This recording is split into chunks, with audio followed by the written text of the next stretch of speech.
ओम घृणी सूर्याय नमः। आप सभी पर सूर्य नारायण की कृपा सदा बनी रहे। आज आप सुनेंगे ज्येष्ठ मास महात्म्य में आगे की कथा। आज ज्येष्ठ मास महात्म्य में आप रसपान करने वाले हैं भगवान श्री कृष्ण के पुत्र सांब को सूर्य प्रतिमा की प्राप्ति, मंदिर निर्माण योग्य भूमि और मंदिर में प्रतिमाओं के स्थान का निरूपण। साथ ही आप जानेंगे 7 प्रकार की प्रतिमा और काष्ठ प्रतिमा के निर्माण उपयोगी वृक्षों के लक्षण के बारे में। साथ ही इस वीडियो के सबसे लास्ट में आपको आज महर्षि दधीची और उनके पुत्र पिप्पलाद की कथा भी मैं आपको सुनाना पसंद करूंगी, तो इस वीडियो को आप आज लास्ट तक जरूर देखिएगा। आइए रसपान करते हैं आज के अध्याय का। इससे पहले आप सभी से अनुरोध है, प्लीज वीडियो को लाइक जरूर कीजिएगा। हो सके तो कमेंट करके बताया करें कि आपको ये कथाएं कैसी लगती हैं, क्योंकि आप में से बहुत सारे लोग ऐसे हैं जो नियमित रूप से कथा सुनते भी हैं और कमेंट करके बताते भी हैं।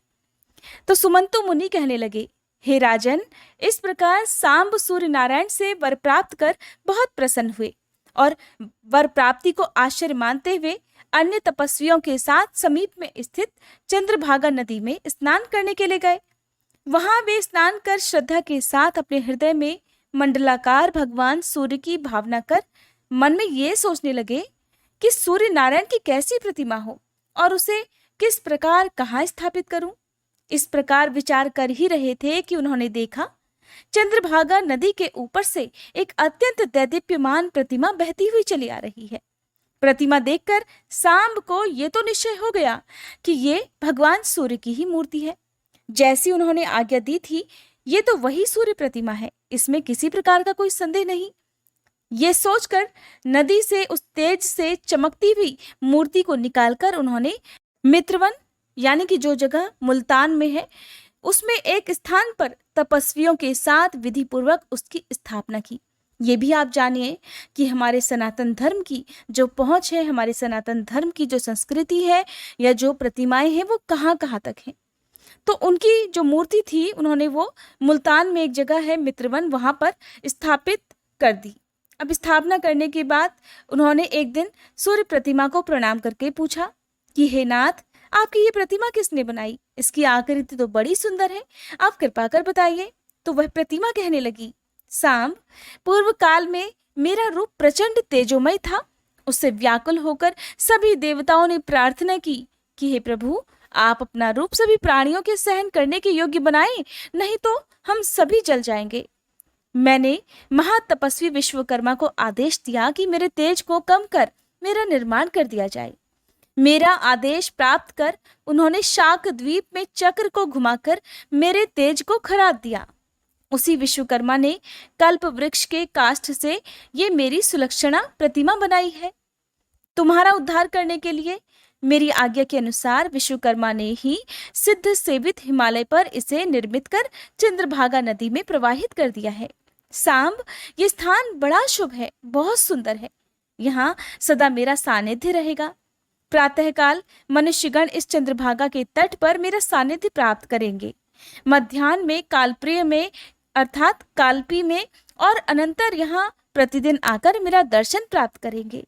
पूर्वाह्न में ब्रह्मा, मध्याह्न में विष्णु और अपराह्न में शंकर सदा पूजा करेंगे। महाबाहो, इस प्रकार भगवान सूर्य के ऐसा कहने पर सांब अत्यंत प्रसन्न हुए और भगवान सूर्य भी अंतर ध्यान हो गए। राजा शतानिक ने पूछा, हे मुने, सांब ने भगवान सूर्य की प्रतिमा की प्रतिष्ठा किस प्रकार की? किसके कहे अनुसार उन्होंने भगवान आदित्य के प्रसाद का निर्माण कराया? सुमंतु मुनि बोले, चंद्रभागा नदी से प्रतिमा प्राप्त करने के बाद सांब ने देवर्षि नारद का स्मरण किया और स्मरण करते ही मुनिवर वहां तुरंत ही उपस्थित हो गए। सांब ने विधिवत उनका पूजन सत्कार आदि करके उनसे पूछा कि हे महाराज, भगवान के मंदिर को जो बनवाता है तथा प्रतिमा की जो प्रतिष्ठा करता है, उन दोनों का क्या फल है? तो देवर्षि नारद कहने लगे, नारायण नारायण। हे नरशार्दूल, जो रमणीय स्थान में सूर्य मंदिर का निर्माण कराता है, वह व्यक्ति सूर्य लोक में जाता है, इसमें कोई संदेह नहीं।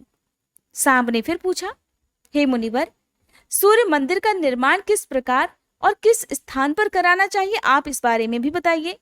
तो देवर्षि नारद कहने लगे, जहां जल राशि निरंतर विद्यमान रहे वहां मंदिर बनवाना चाहिए, या सबसे पहले एक विशाल जलाशय का निर्माण कराना चाहिए। यश और धर्म की अभिवृद्धि के लिए वहां देव मंदिर का निर्माण कराना चाहिए। उसके पास उद्यान अर्थात बगीचे और पुष्प वाटिका भी लगवानी चाहिए। ब्राह्मण आदि वर्णों के लिए जैसी भूमि वास्तुशास्त्र की दृष्टि से प्रासाद निर्माण के लिए वर्णित है, वैसी ही भूमि देव प्रासाद के लिए भी प्रशस्त मानी गई है। सूर्य नारायण का मंदिर पूर्वाभिमुख बनवाना चाहिए, अर्थात उसका मुंह पूर्व की ओर हो। पूर्व की ओर द्वार रखने का स्थान न हो तो पश्चिम की ओर मुंह करके करवाना चाहिए, परंतु मुख्य पूर्वाभिमुख ही है। स्थान की इस प्रकार से कल्पना करें कि मुख्य मंदिर से दक्षिण की ओर भगवान सूर्य नारायण का स्नान गृह और उत्तर की ओर यज्ञशाला रहे। भगवान शिव और मातृका का मंदिर उत्तराभिमुख, ब्रह्मा का पश्चिम और विष्णु जी का उत्तर मुख बनवाना चाहिए। भगवान सूर्य के दाहिने पार्श्व में निक्षुभा तथा बाएं पार्श्व में राज्ञी को स्थापित करना चाहिए। ये भगवान सूर्य नारायण की पत्नियां हैं। सूर्य नारायण के दक्षिण भाग में पिंगल, वाम भाग में दंडनायक, सम्मुख श्री और महाश्वेता की स्थापना करनी चाहिए। देवगृह के बाहर अश्विनी कुमारों का स्थान बनाना चाहिए। मंदिर के दूसरे कक्ष में राज्ञ और श्रोस, तीसरे कक्ष में कलमाश और पक्षी, दक्षिण में दंड और माठा, उत्तर में लोक पूजित कुबेर को स्थापित करना चाहिए। कुबेर से उत्तर रेवंत और विनायक की स्थापना करनी चाहिए, या जिस दिशा में उत्तम स्थान हो वहीं पर उनकी स्थापना करें। दाहिनी और बाईं ओर अर्घ्य प्रदान करने के लिए 2 मंडल बनवाएं। उदय के समय दक्षिण मंडल में और अस्त के समय वाम मंडल में भगवान को अर्घ्य दें। चक्राकार पीठ के ऊपर स्नान गृह में 4 कलशों से भगवान सूर्य की प्रतिमा को साविधि स्नान कराएं। स्नान के समय शंख आदि मंगल वाद्य बजाने चाहिए। तीसरे मंडल में सूर्य नारायण की पूजा करें। सूर्य नारायण के सामने दिंडी की स्थानक अर्थात खड़ी हुई प्रतिमा स्थापित करनी चाहिए। सूर्य नारायण के सम्मुख समीप में ही सर्वदेवमय व्योम की रचना करनी चाहिए। मध्याह्न के समय वहां सूर्य को अर्घ्य देना चाहिए, या मध्याह्न में अर्घ्य देने के लिए चंद्र नामक तृतीय मंडल बनवाएं। प्रथम स्नान कराकर याद में अर्घ्य दें। भगवान सूर्य के समीप ही उचित स्थान पर पुराण का पाठ करने के लिए स्थान भी बनाना चाहिए। ये देवताओं के स्थापन का विधान है। गृहराज और सर्वतोभद्र ये 2 प्रसाद सूर्य नारायण को अतिशय प्रिय हैं। नारद जी बोले, सांब, अब मैं विस्तार के साथ प्रतिमा निर्माण का विधान भी बतलाता हूँ, ध्यानपूर्वक सुनो। भक्तों के कल्याण की अभिवृद्धि के लिए भगवान सूर्य की प्रतिमा 7 प्रकार की बनाई जा सकती है। सोना, चांदी, ताम्र, पाषाण, मृतिका अर्थात मिट्टी, काष्ठ और चित्रलिखित अर्थात तस्वीर के रूप में। इसमें काष्ठ की प्रतिमा के निर्माण का विधान इस प्रकार है। नक्षत्र तथा ग्रहों की अनुकूलता और शुभ शकुन देखकर मंगल स्मरण पूर्वक काष्ठ ग्रहण करने के लिए वन में जाकर प्रतिमोपयोगी वृक्ष का चयन करना चाहिए। दूध वाले वृक्ष, कमजोर वृक्ष, चौराहे, देवस्थान, वल्मीक, शमशान, चैत्य, आश्रम में लगे हुए वृक्ष तथा पुत्रक वृक्ष जिसको किसी बिना पुत्र वाले व्यक्ति ने पुत्र के रूप में लगाया हो, या बाल वृक्ष जिसमें बहुत कोटर हो, अनेकों पक्षी रहते हो, शस्त्र, वायु, अग्नि, बिजली तथा हाथी आदि से दूषित वृक्ष, 1-2 शाखाओं वाले वृक्ष जिनका अग्रभाग सूख गया हो, ऐसे वृक्ष प्रतिमा के कभी योग्य नहीं होते। महुआ, देवदारू, वृक्षराज, चंदन, बिल्व, खदिर, अंजन, निम्ब, श्रीपर्ण और पनस अर्थात कटहल, सरल, अर्जुन और रक्तचंदन ये वृक्ष प्रतिमा के लिए सर्वोत्तम हैं। चारों वर्णों के लिए भिन्न भिन्न काष्ठ का विधान बताया गया है। अभिमत वृक्ष के पास जाकर वृक्ष की पूजा करनी चाहिए। पवित्र स्थान, एकांत, केश, अंगरशून्य, पूर्व और उत्तर की ओर स्थित लोगों को कष्ट न देने वाला, विस्तृत सुंदर शाखाओं और पत्तों से समृद्ध, सीधा, व्रण शून्य तथा त्वचा वाला वृक्ष शुभ होता है। स्वयं गिरे हुए या हाथी से गिराए गए, शुष्क होकर या अग्नि से जले हुए और पक्षियों से रहित वृक्ष का प्रतिमा निर्माण में उपयोग नहीं करना चाहिए। मधुमक्खियों के छत्ते वाला वृक्ष भी ग्राह्य नहीं है। स्निग्ध पत्र समन्वित पुष्पित तथा फलित वृक्षों का कार्तिक आदि 8 मासों में उत्तम मुहूर्त देखकर उपवास रहकर अधिवासन कर्म करना चाहिए। वृक्ष के नीचे चारों ओर लीप कर गंध, पुष्पमाला, धूप आदि से यथाविधि पूजन वृक्ष की करें। फिर गायत्री मंत्र से अभिमंत्रित जल से प्रोक्षण करें। 2 उज्जवल वस्त्र धारण कर वृक्ष की गंधमाल्य से पूजा करें और उसके सामने कुशासन पर बैठकर देवदारू की समिधा से अग्नि में आहुतियां देकर नमस्कार करें। इस प्रकार स्तुति करें कि हे प्रजासती सत्य स्वरूप, इस वृक्ष को नमस्कार है। हे देव, इस वृक्ष में आप सानिध्य करें। सूर्यावृत मंडल इसमें प्रविष्ट हो, आपको नमस्कार है। इस प्रकार वृक्ष की पूजा कर उसको सांत्वना देते हुए फिर कहें, हे वृक्षराज, संसार के कल्याण के लिए आप देवालय में चलिए। हे देव, आप वहां छेदन और ताप से रहित होकर स्थित रहेंगे। समय पर धूप आदि प्रदान कर पुष्पों के द्वारा संसार आपकी पूजा करेगा। वृक्ष के मूल में धूप, माल्य आदि से कुठार का पूजन कर उसका सिर पूर्व की ओर करके सावधानी से स्थापित करें। फिर मोदक, खीर आदि भक्ष्य द्रव्य तथा सुगंधित पुष्प, धूप, गंध आदि से वृक्ष की तथा देवता, पितर, राक्षस, पिशाच, नाग, सुरगण, विनायक आदि की पूजा करके रात्रि में वृक्ष का स्पर्श कर ऐसा कहें, हे देव, आप पूजा में देवों के द्वारा परिकल्पित हैं। हे वृक्षराज, आपको नमस्कार है। ये विधिवत की गई पूजा आप ग्रहण कीजिए। जो जो प्राणी यह निवास करते हैं उनको भी मेरा नमस्कार है। फिर प्रभात काल में पुनः उस वृक्ष का पूजन करें तथा ब्राह्मण और भोजक को दक्षिणा देकर विशेषज्ञों के द्वारा स्वस्ति वाचन पूर्वक वृक्ष का छेदन करें, अर्थात वृक्ष को काटें। पूर्व, ईशान और उत्तर की ओर वृक्ष कटकर गिरे तो बहुत अच्छा है। शाखाओं के इन दिशाओं में गिरने पर ही वृक्ष का छेदन करें, नहीं तो मत करें। काष्ठ की मूर्ति बनाने के लिए जो वृक्ष काटना है, अगर उसकी शाखाएं या वृक्ष कभी भी नैऋत्य, आग्नेय और दक्षिण दिशा में गिरे तो उसे शुभ नहीं माना जाता और वायव्य और पश्चिम में गिरना मध्यम माना जाता है। पहले वृक्ष के चारों ओर की शाखाओं को काटने के बाद ही वृक्ष को कटवाना चाहिए। वृक्ष से शाखाएं सभी प्रकार से अलग हो जाएं और टूटकर गिरे नहीं, एक शब्द भी नहीं हो तो उत्तम है। जिसके कटने से वृक्ष के 2 भाग हो जाएं, जिस वृक्ष से मधुर द्रव्य, घी, तेल आदि निकले तो उसका परित्याग कर देना चाहिए। इन दोषों से रहित अच्छा काल देखकर काष्ठ का संग्रह करना चाहिए, तभी उसकी प्रतिमा का निर्माण करना चाहिए। आज का अध्याय समाप्त हुआ। अगले अध्याय में आप जानेंगे सूर्य प्रतिमा की निर्माण विधि के बारे में। आइए अब जानते हैं महर्षि दधीची और उनके पुत्र पिप्पलाद की कथा के बारे में। महर्षि दधीची का नाम तो आप सभी ने सुना होगा। जब देवताओं और असुरों में संग्राम हुआ था, युद्ध हुआ था, तब देवराज इंद्र और समस्त देवतागणों की शक्ति क्षीण हो गई थी, जिसके कारण सभी देवतागण फिर भगवान श्री हरि की शरण में गए।